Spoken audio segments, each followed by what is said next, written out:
Advocate Fazlur Rahman, আমি আপনার কাছে জানতে চাই যে এই ২৪-এর গণঅভ্যুত্থানে মানুষের অভিপ্রায়টা আসলে বাংলাদেশ পুনর্গঠনে কীরকম ছিল, এটাকে আপনি কি মনে করেন যে আমরা কতটুকু আশা করব যে কী পরিবর্তন হতে পারে?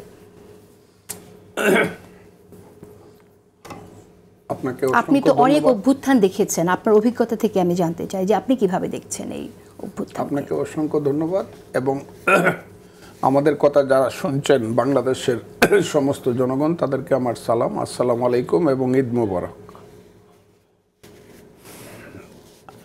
আমি ৫ই আগস্টের আন্দোলনটাকে যেভাবে দেখেছি সেটা হলো, প্রথমে এটা খুব নির্দোষ একটা আন্দোলন শুরু হয়েছিল, কোটা বিরোধী আন্দোলন, এবং ছাত্ররা, ছাত্র নেতারা সবাই এই ৪-৫ দিন, ৬ দিন, ৭ দিন এই ধরনের বসে পুলিশ তুলে দিল, চলে গেল, মানে একটা কি বলবো, খুব নীরব নিবৃত আন্দোলনটা করছিল। তখন প্রথম বাংলাদেশে আমি বলছিলাম, বাবারা তোমরা শুধু চাকরি চাও, এদেশে তোমরা গণতান্ত্রিক অধিকার চাও না।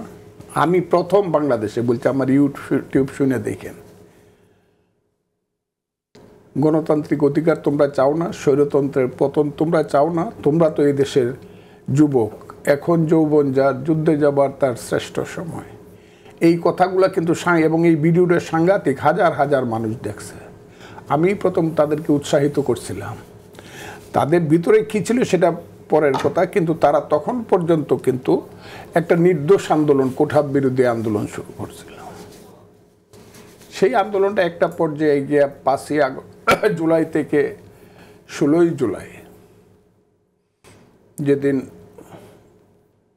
রংপুরের সেই মহাবীর সাইদ মারা গেল, এটাও আমারই প্রথম দেওয়া, যে একবিংশ শতাব্দীর প্রথম বীর শ্রেষ্ঠের নাম হইল সাইদ, আবু সাইদ। এইটা আমারই প্রথম দেওয়া। সমস্ত কথাগুলো আমি প্রথম বলে গেছি। এমনকি আমার স্ত্রীকে বলছি যে তুমি বিধবা হতে পারো, তোমার সন্তানেরা এতিম হতে পারে, এখনই পুলিশ এসে বা রেব এসে আমাকে ধরে নিতে পারে রাতের বেলায়, কেউ ঘর থেকে বের হবে না। যদি আমাকে ধরে আমি হাত বাড়িয়ে দেব, বলবো চোখটা বাঁধেন, 2টা লাথি দেন। আমি মুক্তিযুদ্ধ করে বড় অপরাধ করছিলাম এই দেশে। এই ধরনের একটা অবস্থায় ৫ই আগস্টের আন্দোলনটাকে মানুষ সমর্থন করে গেছে।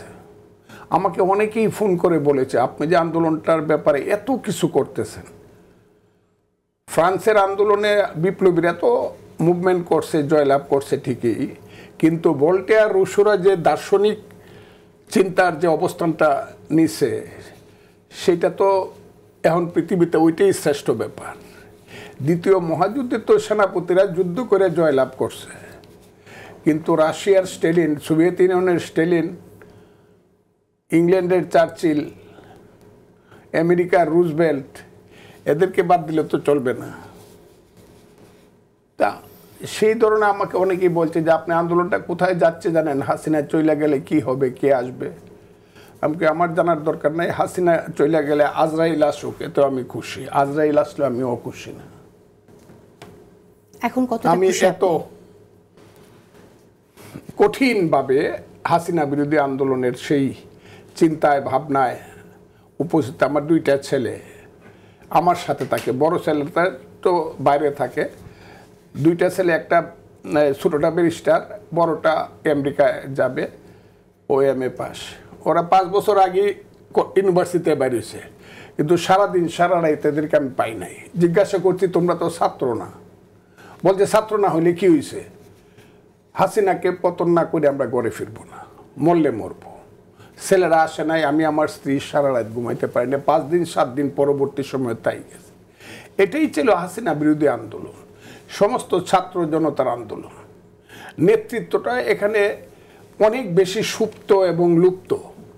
শুধু ওই 6 জন সন্তান ধরা পড়ার আগে ওই যে হারুনের হোটেলে আমি জানতেও পারি নাই যে এরাই এটার নেতা। তবে আমি জানতাম একদল ছাত্র, যারা those who are so brilliant, তারা এখানে নেতৃত্ব দিচ্ছে, আছে, ভিতরে আছে।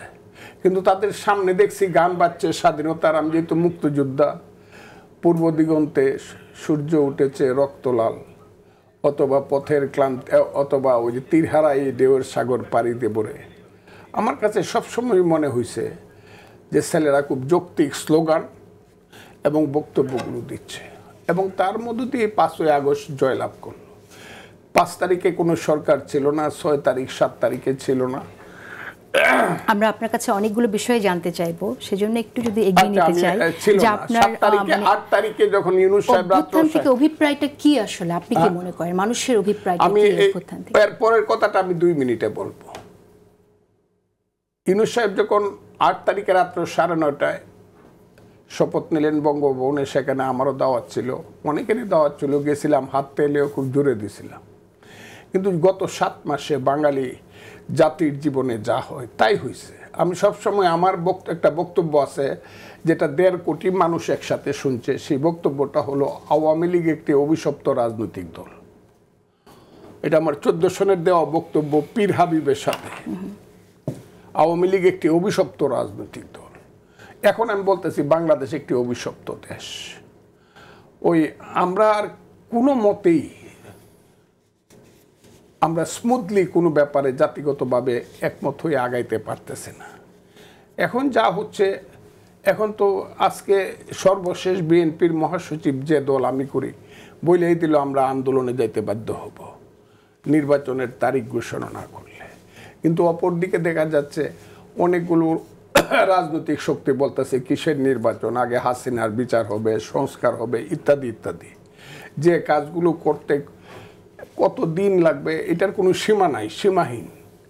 এই সীমাহীন একটা অবস্থার মধ্যে, অনিশ্চিত একটা অবস্থার মধ্যে পড়ে দেশ কোথায় যাবে আমি জানি না। তবে আমি মনে করি এই দেশটাকে যদি ট্রেনটা সঠিক লাইনে তুলতে হয় খুব দ্রুত, তাহলে নির্বাচন ভিত্তিক যে সংস্কারগুলো আছে সেই সংস্কারগুলো করে অন্যান্য সংস্কারগুলো টেবিলে রেখে যেগুলো একমত হয় সেই একমতটা একসাথে দস্তখত করে পরবর্তী নির্বাচনের জন্য সেটা রেখে দেওয়া,